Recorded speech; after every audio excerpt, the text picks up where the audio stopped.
Presiding Officer, I am grateful for this opportunity to update Parliament on recent weather events and their damaging effects on the transport network. May I begin saying that the westbound M8 has fully reopened to all traffic at 13:15 hours today.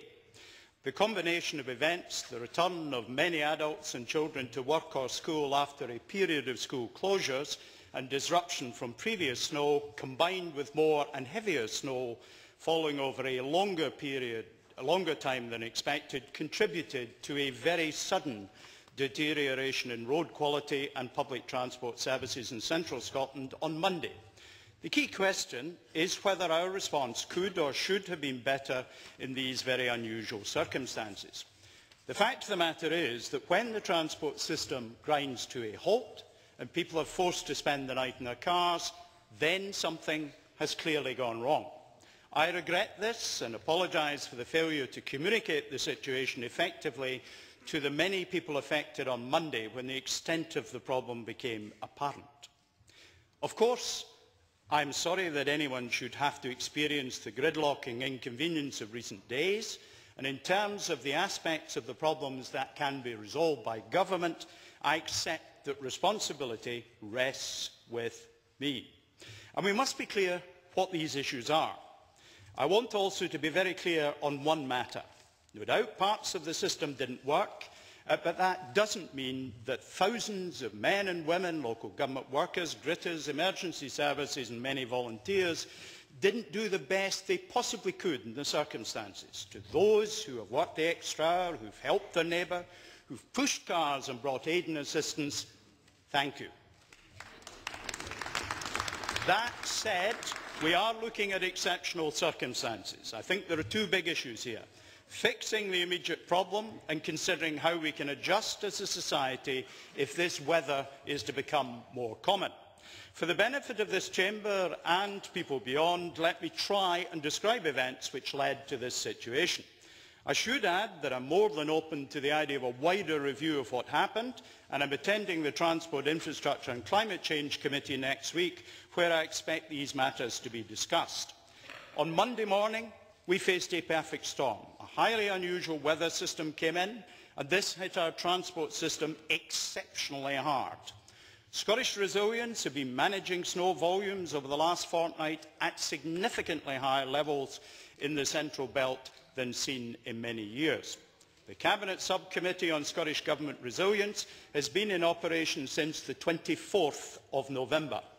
Resilience arrangements were well established over the weekend of 4th and 5th December, and meetings took place on both days, as they have been occurring on a daily basis, both at ministerial and official level. Weather forecasts from the Met Office were being monitored closely throughout that time as part of the resilience process. Across the whole country, strategic coordination groups connecting emergency services and local authorities which plan for all manner of contingency were already working on the snow situation. On Sunday 5th December, we were aware of weather warnings forecasting snowfalls in central Scotland. I have been asked what forecasts were received by the Scottish Government and when, and I would like to give Parliament some detail on that. First indications of heavy snow were issued by the Met Office at 16:01 hours on Sunday. That bulletin said, a band of heavier snow is expected to affect higher parts of the Ayrshires and Lanarkshires, giving 5 to 10 centimetres of fresh snow. Higher parts of West Lothian and the western borders could see accumulations of 3 to 5 centimetres. Western areas will still see mainly rain, although this could gradually turn to snow in Glasgow, where accumulations of 1 to 3 centimetres are possible. Elsewhere, accumulations of 1 to 3 centimetres are likely, including in the Edinburgh area. A Met Office bulletin issued at 08:01 hours on Monday described the weather forecast at that time as: generally, amounts of fresh snow will be in the region of 2 to 5 centimetres, although higher areas may see a further 10 centimetres. Behind this band of snow, it will be generally dry Order. There's too much clear. noise coming during a statement. Minister. The next Met Office bulletin, issued at 10:37 on Monday, accepted that the position had become unexpectedly severe, and it said The band of snow that moved south-eastwards overnight extended further eastwards than forecast, which has given more significant snow accumulations than were expected yesterday across eastern parts of the Central Belt. This has caused transport disruption across parts of Scotland and has been exacerbated by ice quickly forming on roads and the fact that the snow arrived across the Central Belt during the rush hour. The snow will continue to move southwards during this morning, clearing the Central Belt by mid-afternoon. We've now received accurate measurements of the snowfall during the 24 hours from 0900 on Monday. That shows that some areas clearly received more snow than forecast. The rate at Gogarbank in Edinburgh was 7 centimetres, in Pennycook 9, and at Livingston Mill in West Lothian 12. In other areas, falls of 20 centimetres, twice the maximum which was forecast, and some reports suggest over 30 centimetres in East Kilbride. Let me quote from a North Lanarkshire Council report issued at 02:50 hours on Tuesday. The heavy snowfall yesterday morning was not forecast to be as late in the morning or nearly as severe. All this demonstrates that while the Met Office were giving reports to the best of their ability, the snow was even greater than estimated, even after the incident had started. Let me say a little about preparation and about forecasting. We have a network of cameras around the trunk road network, generally co-located with ice monitoring equipment. When we see actual temperatures drop to +3, we invoke road treatment action in anticipation of icing. In that respect, we act in a similar way to the Met Office and others, using observations of current conditions, coupled with a view of recent changes to predict future weather conditions. Ploughs and gritters were out and applying appropriate treatments before the snowfall hit central Scotland. But access to the road network became difficult as jackknife lorries, as many as a dozen on Monday evening, and a small number of car incidents blocked key roads and junctions.